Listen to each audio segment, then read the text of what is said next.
Hello everyone, good evening. আজ চলে এলাম সবার কাছে একটা ছোট্ট ব্লগ নিয়ে। দেখাবো ওটসের চিলা কি করে বানায়।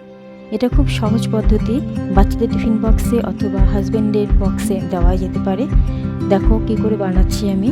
ওটস নিয়ে নিলাম একটা, এবার পাত্রের মধ্যে ওটস নিয়ে তার মধ্যে সুজি, 1 হাতা সুজি, 1 হাতা হচ্ছে গিয়ে ময়দা, আর একটু সল্ট, জোয়ান, একটু চিমটে হলুদ, এবার জল দিলাম। এবার দেবো ধনেপাতা কুচি, কাঁচা লঙ্কা কুচি, সব দিয়ে ভালো করে সুন্দর করে মাখিয়ে নিতে হবে, এটা মিশিয়ে নিতে হবে। এরকম কনসিস্টেন্সি হতে হবে। এবারে দেখো কি সুন্দর হয়েছে, এটা ঠিক এরকম হলে ভালো হবে। এবার আমি 5 মিনিটের জন্য ঢেকে দিলাম।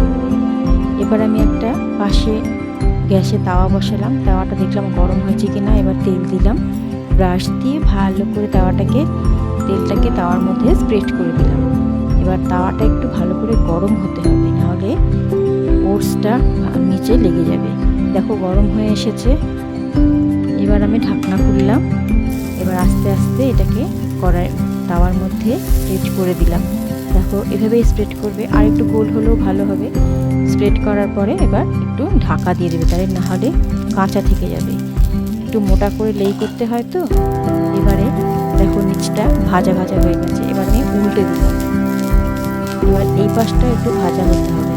যে যদি কেউ বেশি তেল খেতে চাও তো একটু তেল দেবে, আমরা তো কম তেল খাই, তাই জন্য কমই তেলে দিলাম। দেখো আবার আমি উপাসটা ভাজা হওয়ার জন্য একটু রান্না হওয়ার জন্য ঢেকে দিলাম। এভাবে আমি 2-3টে বানিয়ে নিয়েছিলাম। দেখো কি সুন্দর হয়েছে, এবং খেতেও ভীষণ টেস্টি হয়। শরীরের জন্য ওটস ভীষণ ভালো, হার্ট, কোলেস্টেরল সবই ভালো থাকে। দেখো ঠিক এরকম হবে ব্যাপারটা।